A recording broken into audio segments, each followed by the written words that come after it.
Okay, so welcome to this evening's program. Before this evening's program, I visited Amy's blog and discovered that she has so far read 112 books out of 365. She's read 23,943 pages and clocked 293 hours and 15 minutes of reading. Why is she doing this? Amy decided to honor her passion for reading and Canadian literature.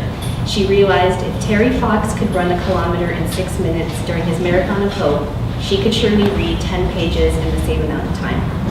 The funds she raises during her Marathon of Books will be used to fund a Teen Book Award through the Canadian Children's Book Centre.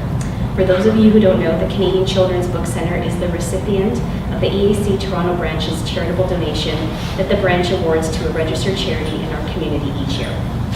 We're really excited to have Amy join us this evening to talk about her journey. Ladies and gentlemen, please welcome Amy Matthews.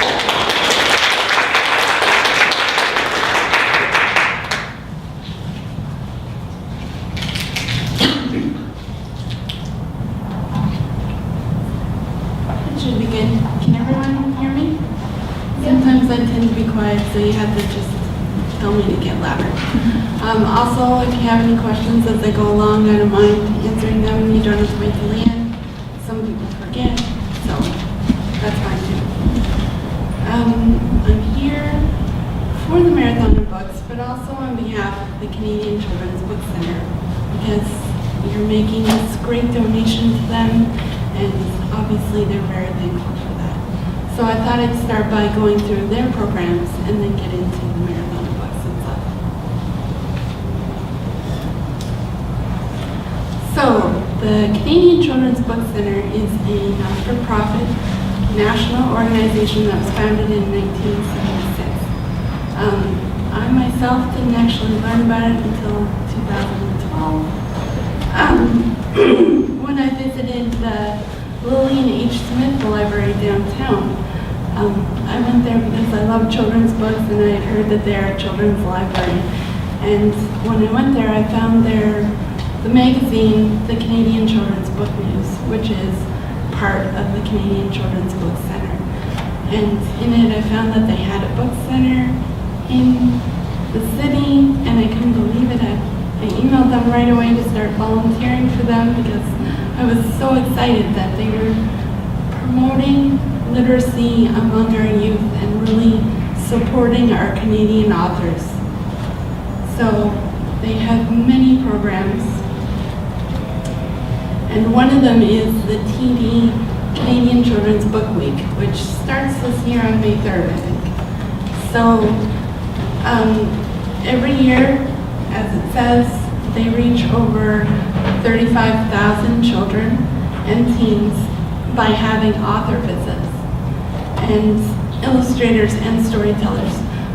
When I was little, I grew up in Perth County, and we had Ted Staunton come to visit us quite a few times because he was local, so that was a lot of fun. They also do the TD Canada or Grade 1 book giveaway program, which is English and French. And they give away over 500,000 free books a year to all the Grade 1 students across Canada, which is pretty incredible. Also, the Canadian Children's Book Centre is known for its awards. They have 6 major awards. There's the TD Canadian Children's Literature Award, which is for the most distinguished English language book of the year. So that goes for children's books from 1 to 12, ages 1 to 12. And obviously the grand prize is $30,000, which is pretty sweet. And then there's the equivalent for French language books. Then you have the Marilyn Bailey Picture Book Award, which is $20,000, and it honors excellence in the illustrated picture book format. Norma Flick for Canadian Children's Nonfiction. It's always fun to see them at the awards gala because it's a family award, and they have family members come up every year to present it, and they always tell the story about how it got started, and they introduce new family members. It's a lot of fun. And that's $10,000. And it's all for nonfiction. Then we have the Jeffrey Bilson Award for Historical Fiction for Young People. And that's obviously historical fiction, $5,000. And the John Spray Mystery Award, which is also $5,000, and it's a newer award. And then last but not least, and also the newest, is the Monica Hughes Award for Science Fiction and Fantasy. It's also $5,000. Of all the awards, this comes closest to being a teen award because it covers children's books, but it also goes into teen with sci-fi. Dystopia is so popular right now. So I think the last year's winner was Serafina by Rachel Hartman, which was excellent. So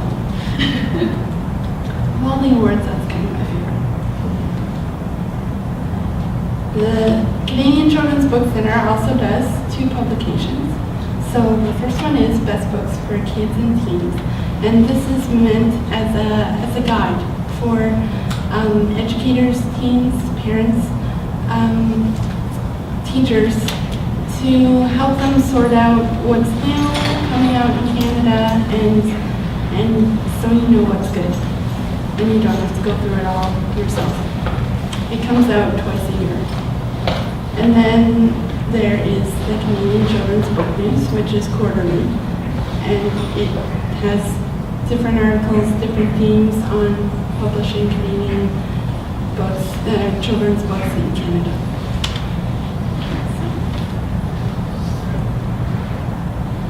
And also, we'll talk about the book events calendar, which keeps us all up to date on what's going on, the events that are coming up in the different parts of the country, and who's speaking where, things like that.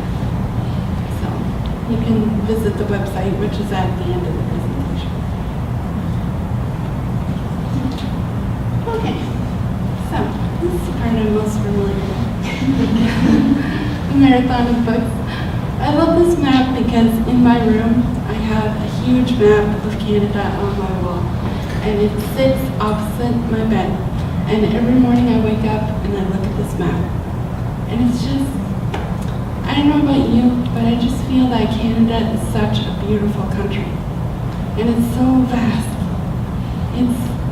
It just stretches out from sea to sea, and it always catches me off guard with its beauty, even though it's just a map.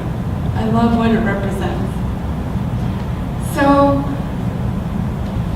I started volunteering for the Children's Book Center back in about October of 2012.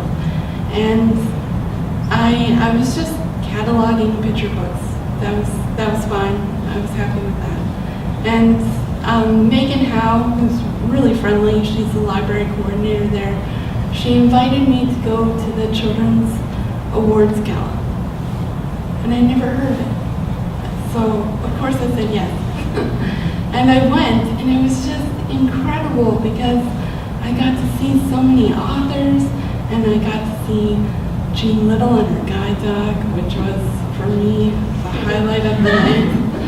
And it was, for me, what I imagined going to the Oscars would be like. Because for me, authors are my heroes. They're my celebrities because I love to read. So after I went, I loved the night. It was great. It was exciting. Everyone's so happy. The winners are happy. The publishing houses are happy. And the only thing was, I noticed there was no teen award. It was just, there was a great award of $30,000 for the best book for ages 1 to 12. And the Monica Hughes Award was just starting that year, so they were kind of edging into teen, but not really. And I love teen. Teen is my favorite. And I've been a volunteer for the Forest of Reading program, the White Pine Selection Committee, for 4 years. And so I really felt the lack that we didn't have a good cash award for teen fiction, Canadian fiction. So I went home and I said to my parents, you know, I'd really like to raise the money and get this award, but you know, I'd be saving up forever to get enough money to do this kind of thing, so it's probably just silly. And I kind of put it in the back of my head and let it go, because it seemed impossible. But that year, I spent my first real year in a wheelchair, and getting around in an electric wheelchair, the challenges that has. And I kept noticing sign after sign after sign for marathons. All different kinds of marathons for illnesses, to raise awareness about something, to raise money for something else. And it made me discouraged because I knew I couldn't walk that well, not very far. If I got on a bike, I would definitely fall off. Running was impossible. So I thought about it, and I thought about Terry Fox and Rick Hansen, and you know, Rick Hansen, he could wheel his way across the country. That's cool, but I didn't think it would mean that much if I was pushing the button on my wheelchair to go across the country myself. So I started thinking about what I could do. And at that point, being on the White Pine Selection Committee, we're reading 55 to 58 books a term for the committee. So I knew I was a pretty quick reader, and I knew I was a dedicated reader. So I figured that that would be my marathon. I could read my way across Canada instead of physically making the journey. And I just ran with it. Metaphorically speaking. And it just, I mean, I used Terry Fox as a huge inspiration of mine because I love how he had a chronic illness with cancer, a terminal illness, and also a disability, but he still endeavored to achieve what he wanted to achieve despite that. And he did the best he could. And so I kind of used his marathon as a template. And I figured out that he could read, as Andrew said, run a kilometer in 6 minutes. And that when I timed myself, I could read about 10 pages in 6 minutes. Of course, that was in the summertime, and it was still early on in the idea, and I wasn't really that experienced, so I didn't take into account things like typeset, font, spacing. All those things impact your reading speed when it gets down to it. So if you notice on my blog that it's not quite what it should be, that's why. But I approached the Canadian Children's Book Centre and I said, you know, I'm willing to read my way across Canada. And Charlotte Teeple, the one who's in charge, said, well, what if we make it a year-long event? Because I've been thinking naively that I could do it in the same amount of time that Terry Fox had run his marathon, which would have been, I think, about 8 hours of reading a day. It was ridiculous. So I'm really glad Charlotte steered me in a different direction because I would be exhausted. So it turned into a book a day for a year. And I came up with the idea in July, and by August we were already putting it into motion, and we announced it at the gala in October, and we got a very good response. And I asked for book suggestions because 365 books is a lot of books to come up with, and I got over 200 suggestions, which was pretty incredible. And I started in St. John's, Newfoundland, and I've been reading my way province by province. So right now I'm reading in Ottawa, Ontario, but I've made my way through Newfoundland and Labrador and Cape Breton Island and Prince Edward Island and Nova Scotia and New Brunswick and Quebec. And it's been an incredible journey. So, yeah, that tells you my progress. The response, as I said, has been incredible. In Nova Scotia, there's an author named Nicole Corbett, and she wrote Game Plan. And when I reviewed her book, she was so happy about it. She hadn't heard about it until I reviewed her book, that she started going into her daughter's grade 3 class to read to them Canadian picture books so that they too could read their way across the country, which I just thought was so wonderful. It doesn't have to be teen fiction. It's about reading across Canada and supporting Canadian literature, which I just love. But the author response has been amazing. I've gotten emails from Gordon Corman, Sylvia Gunnery, Kenneth Opal. The list goes on. Even if I haven't reviewed their books yet, they write to suggest books, and they connect to me on Twitter and follow my Tumblr, and it's great. I'm really happy that everyone's getting excited about it. And I've done interviews for the Writers Federation in Nova Scotia. I was on CBC Here and Now here in Toronto and CBC Main Street PEI, and I was also on Canada AM. I guess that was last week. Yeah. So it's been great getting the word out, and it's difficult some days. I mean, you're talking about conferences. I love the Ontario Library Association conference, and I go to it. I try to go to it every year, and it's called the Super Conference. So I went this year, but at the same time I was reading in PEI, and which is L.M. Montgomery. So one morning I had to get up really early to start reading Anne of Green Gables to fit it in so I could go to the conference. And I think that night I was still reading it about 10 o'clock. But I always managed to finish my book during the day, even if my review and Tumblr part goes into the night. I've always read the book during the allotted time.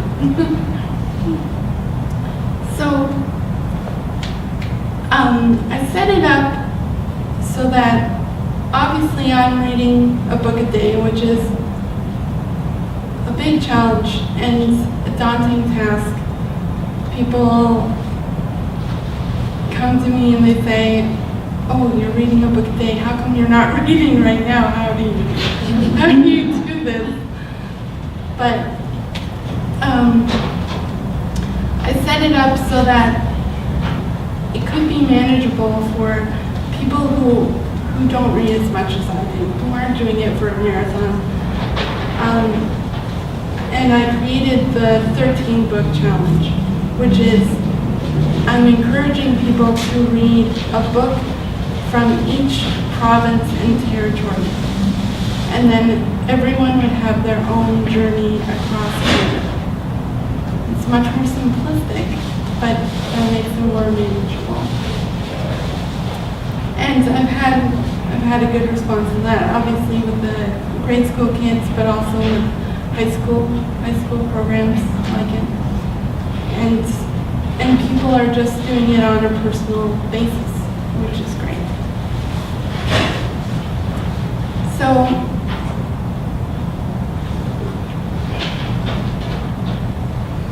what I like about my marathon books is that it's a huge goal.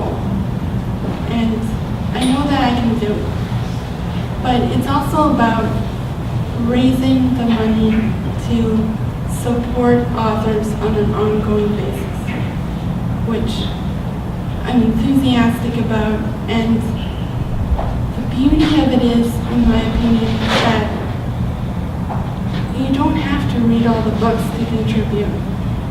People can contribute by donating even just a little amount. And all those donations go together to create this amazing award that is like a thank you to our national authors. Because I really think that the Marathon of Books, that's what it's really about. I was born with a disease called glycogen storage disease, and it's a muscular dystrophy, but it also affected my life through organ failure. So I had a liver transplant when I was 5, and then a heart transplant when I was 27.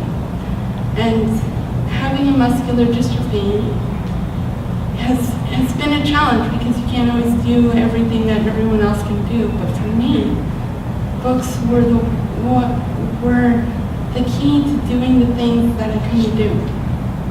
I could just open a book and be in somebody else's body and perspective and experience whatever they did. So I could be a hockey player, or I could go across the country, or go to across the world and still be in my bed, on my chair, in the hospital, wherever I was. It didn't matter. And I love books for that, but I especially love Canadian books because reading my way across the country, you know, as Andrew said, I'm up to 112 books, and you start to notice some things. So I noticed that a lot of the hardcore Canadian books are about nature and survival and living off the land, and it's powerful stuff. I really enjoy it, and I like to think that the survival and the land aspect and the family aspect is part of the heart of our country. So I'm enjoying learning more about Canada just through fiction.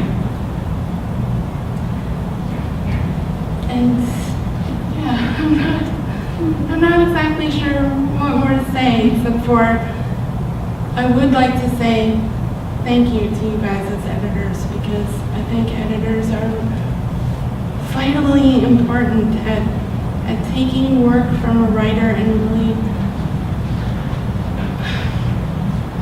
working it and helping bring out the true meaning of the piece. Because I know I'm writing on a daily basis, and sometimes it is so hard. And I wish I had an editor to say, okay, that's stupid. And maybe you can expand on this. Or and maybe I think that's probably where you're going, but you're not quite there yet. That to be able to do that, that is a gift. I really think that. And so when creating an award to 14 authors, it's not just for the teen authors, it's also about everyone that's involved in making that book and in getting it out there to our readers, I think. So, I think, are there any questions? Yes. Amy, you mentioned you're reviewing the books on Tumblr. Do you have a list posted anywhere on your blog, for instance?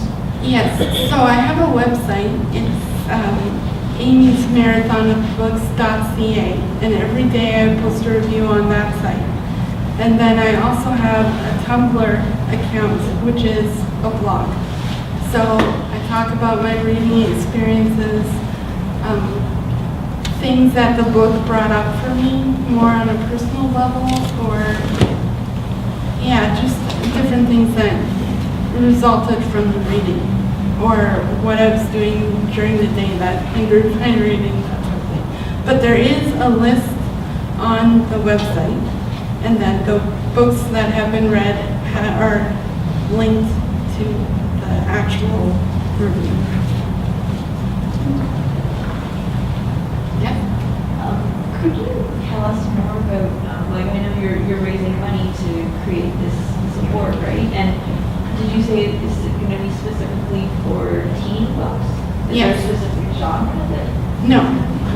So the TD Children's Award is for books, any book from ages 1 to 12, children's books. This would be the teen version of that.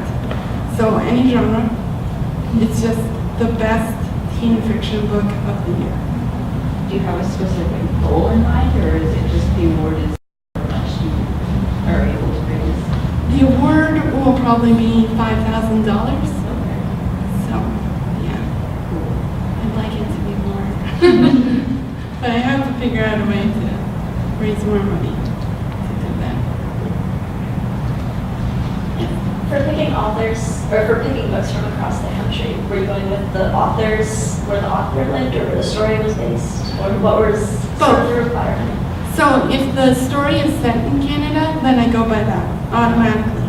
But if it's not set in Canada, then I tend to go with author location and then author birthplace or childhood. So, and the criteria are the book, the main character should be between the ages of 13 and 18, and the author should be a Canadian citizen or a landed immigrant for 2 or more years. So, Were there any regions that you found it harder to find enough books from, or ones where there were too many to choose from? Nova Scotia is overflowing with authors. I read 30 books from there, and that's in comparison to 38 from Quebec. So when you consider the land masses of both, it's pretty incredible. So far, New Brunswick was pretty hard, and that surprised me. Newfoundland and Labrador have a lot of great authors and books set there, and PEI is small, so there weren't as many from there, but that was expected. But it was New Brunswick that, and then now Ontario is crazy. I mean, I've been working that list for weeks now. To whittle it down, or Well, Do you have to list all, like, ready? I- The whole year? I do. okay. So right now, it's I have about 28 spaces left on my list, and Ontario could fill them all. I mean, in other provinces, to make up for the gap, I took popular authors from each province and read more than one of their books.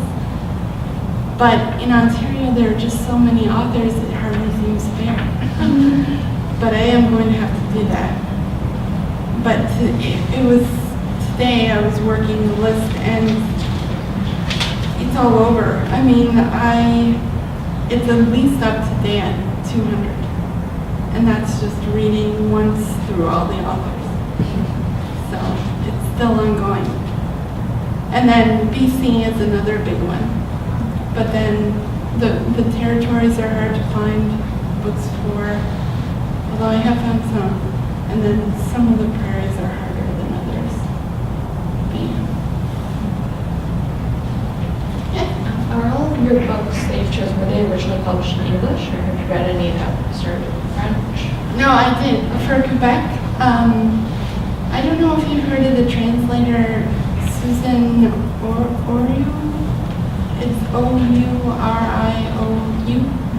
Not sure if I'm saying that right. But if you look at my list, she has translated so many French to English books that she is the author I've read the most. But yes, I definitely, Quebec was a challenge because I don't speak French that well. I definitely don't read it enough to be reading teen books. But I did take a lot of English translations.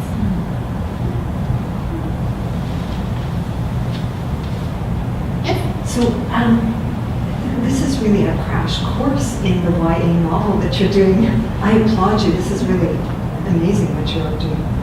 But do you find that now there's some books that you pick up and you think, and partway through you think, you know what, this isn't working, or I mean, are there,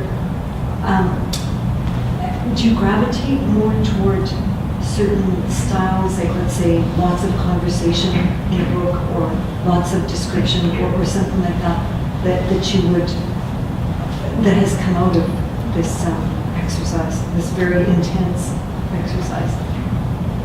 Well, it's difficult because I want to be fair to each book, and I also want to promote our books and give people a sense that yes, we have worthwhile fiction and it's well written, but I do gravitate more towards first person perspective. For teen novels, I think it really grabs the reader and it helps you get into the character pretty quick, as opposed to when it's an outside narration perspective. Conversation can work both ways. It depends who's writing it. Because some authors are better at capturing teen spirit than other authors. It's just the way it is. Like, okay, Brian Doyle, he's pretty well known in Canadian circles. And I know he's a classic writer, but when I read him the first time, I didn't get it. It was supposed to be funny, and I totally didn't get it. And I felt so bad because Jillian O'Reilly, who edits the book news, emailed me that day to say, I can't wait to read your review. I love this book. It's one of my favorites, and I'm like, oh no. But I just didn't get the humor. And then I read another one of his books, Hey Dad, which at first sight, it's about a 13-year-old girl who's setting off across the country with her family. Classic Canadian road trip in the car. And it's a timeless story, right? I put me back in my childhood driving across Canada, but at the end of the book, the last sentence, I got to it and it changed the whole tone of the book into an adult book. It was like she was reminiscing about her dad from a middle-aged perspective, like she had just lost him. And I was kind of like, okay, I thought it was a teen book, but then I really don't think it was. So there are days like that. There are days where I've read the book before and I didn't really like it the first time around. Today was one of those days. And I'm just thinking to myself, okay, well, maybe I just didn't get it the first time. Like, maybe if I read it a second time, things will kind of open up and it'll be better, but it didn't work. But I feel sad when that happens because I end up feeling that I just missed something. There was just something that didn't connect with me as a reader that maybe if the book had a different reader, it would have connected. So, but everyone has their likes and dislikes, I think.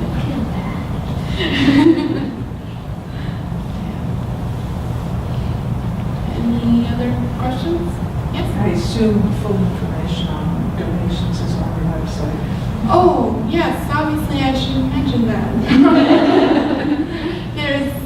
There is, you can donate through Canada Helps. There's a link on the website. But also, some people aren't comfortable with the internet, different people that I talk to. You can also mail in donations as long as you put a memo saying it's for the Marathon of Books to the Book Center.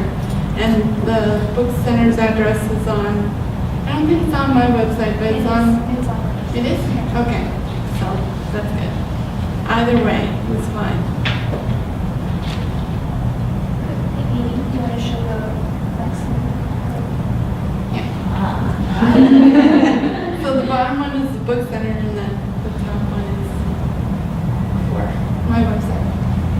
But then also the Tumblr is connected to it. You just have to click the blog button on the website and you can read it all there instead of trying to go through Tumblr, which I know freaks people out.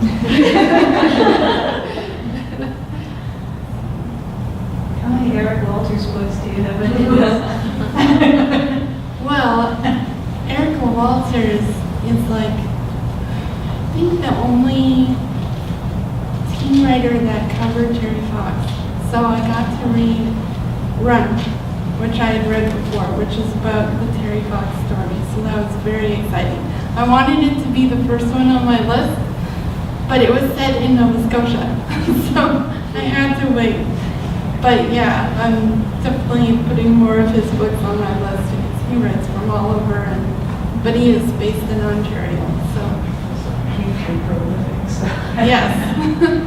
Yeah, I've kind of capped it off at about 3 to 4 for each author if I'm reading more than that, so.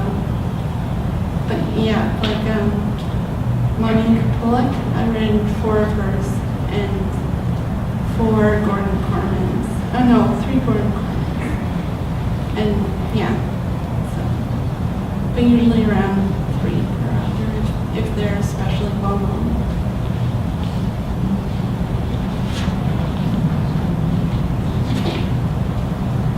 Do you have any questions for Amy?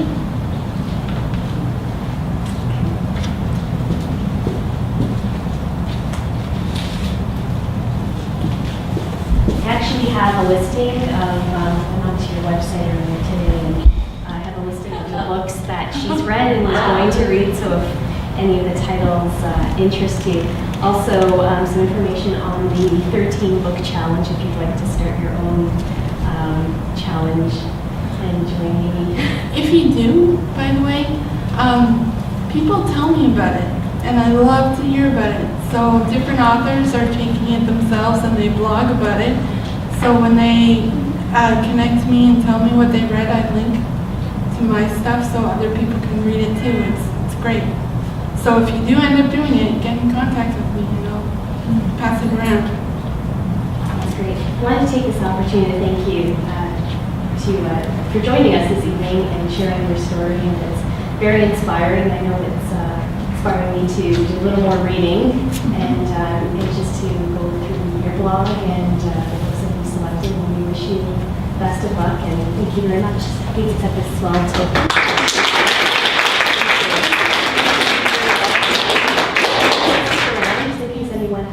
And we also have Camilla from the Canadian Children's Book Center here as well, if you have any questions. It's for not her as well. It's over there. Amy also has buttons too. Oh yeah, I have buttons. They're all 4 colors, so you can choose. That's great. Thank you. So please stay and join us for coffee and tea. And thank you everyone for attending this evening's program. I'll distribute these as well.